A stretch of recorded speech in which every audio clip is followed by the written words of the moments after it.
It's time now for Flashback, a recap of some of the stories that made headlines during the week. We begin with Monday in Kaduna State, where the Northern States Governors Forum emphasized the need for tighter security around learning centers. This through closer cooperation with the federal government, the state governments, security agencies, and international partners. Chairman of the forum, Inuwayaya, condemned the recent school abductions and Boko Haram attacks in parts of the country, adding that peace is the foundation for politics, governance, and development.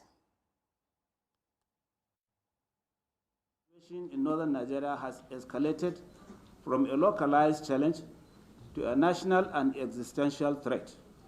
It endangers the present and mortgages the future of our region. This menace spares no one.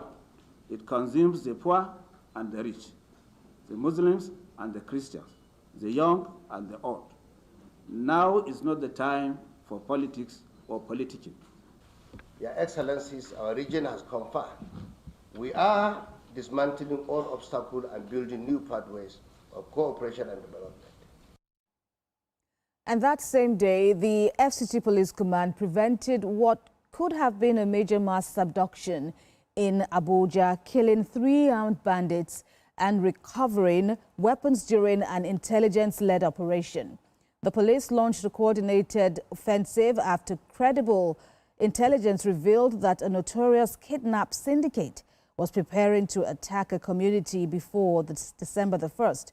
The police says a key suspect was arrested and that his phone used to coordinate previous attacks was recovered and analyzed. Investigations led officers to Gadabiu Hills in Kwali, where the group had regrouped, or where the gang had regrouped to launch the planned attack.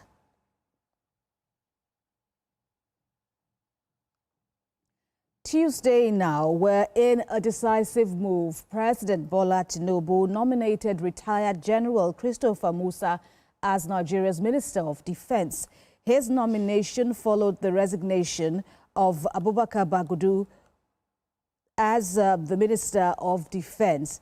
In the president's letter to the Senate, he expressed full confidence in the retired 4-star general's capacity to lead the ministry at a critical juncture. State House sources say President Tinubu believes General Musa brings the strategic stability and operational clarity needed to strengthen Nigeria's security architecture.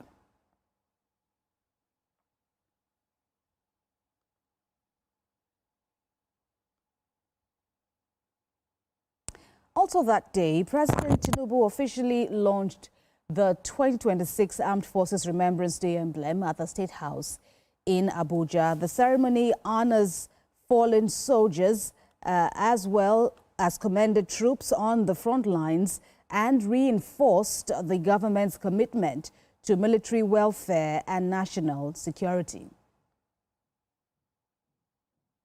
The launch of the 2026 Armed Forces Remembrance Day emblem was a solemn occasion at the State House as President Tinubu led the nation in honoring soldiers who lost their lives defending Nigeria and those still serving across the country.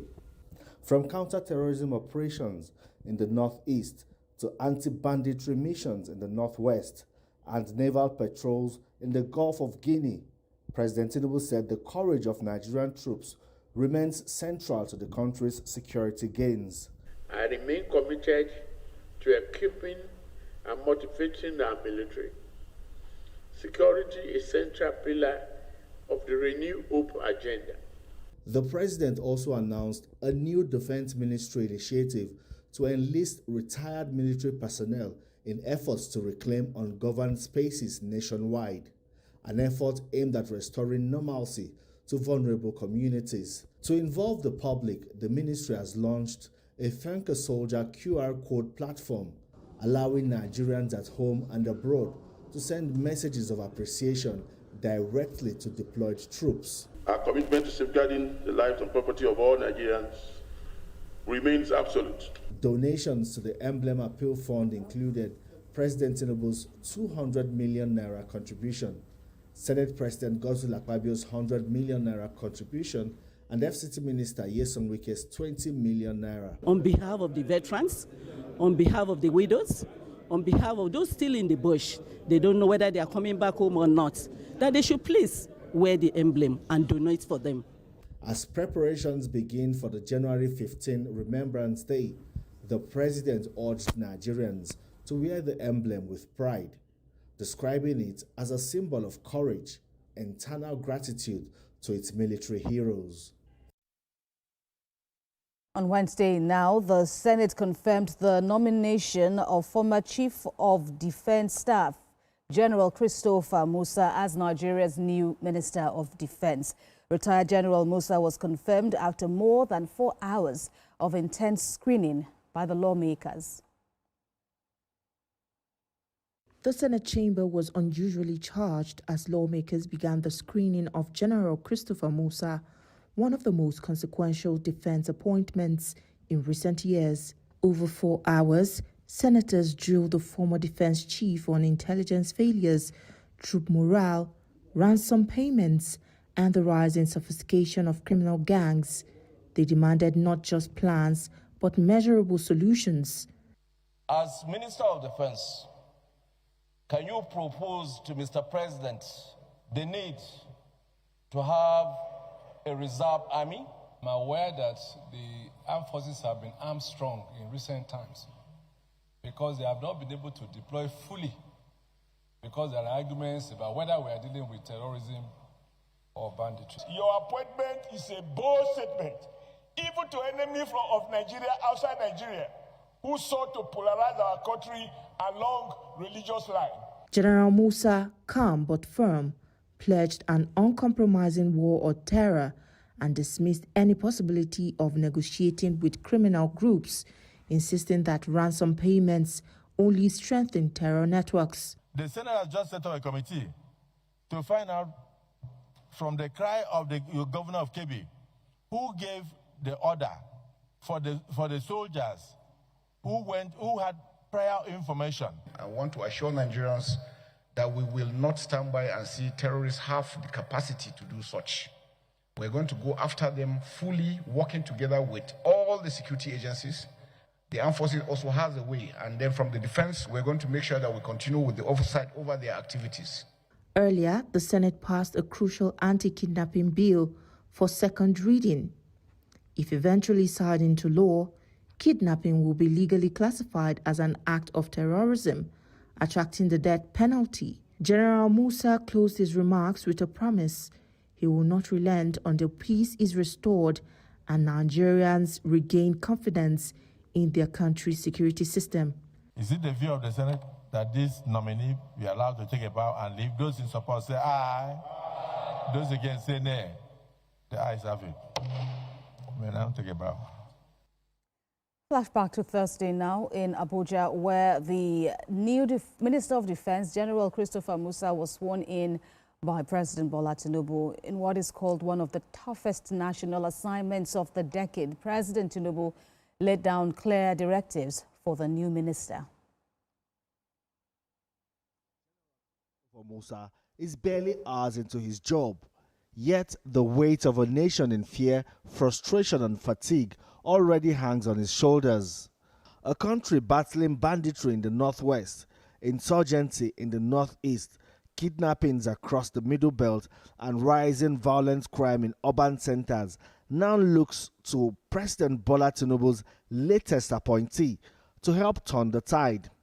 And today, after taking his oath of office, General Musa made his first public commitment. My immediate priority is to make sure that defense takes its place fully in the country.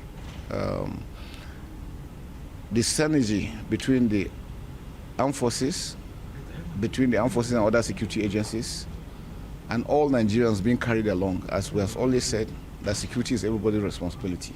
It is that synergy that we need to build. The new Minister of Defense, Christopher Musa, speaking there. Well, President Bola Tinubu also on Thursday forwarded 65 ambassadorial nominees to the Senate for confirmation The 65 nominees, which include several prominent names, were drawn from all the geopolitical zones of the country. The request read during Thursday's plenary by the President of the Senate, Godswill Akpabio, contains two categories: 34 career ambassadors and high commissioners, as well as 31 non-career ambassadors and high commissioners designate. Among the career nominees are figures such as Ambassador Sulugambari Olatunji Ahmed from Kwara State and Ambassador Ahmed Mohamed Mongono from Borno State.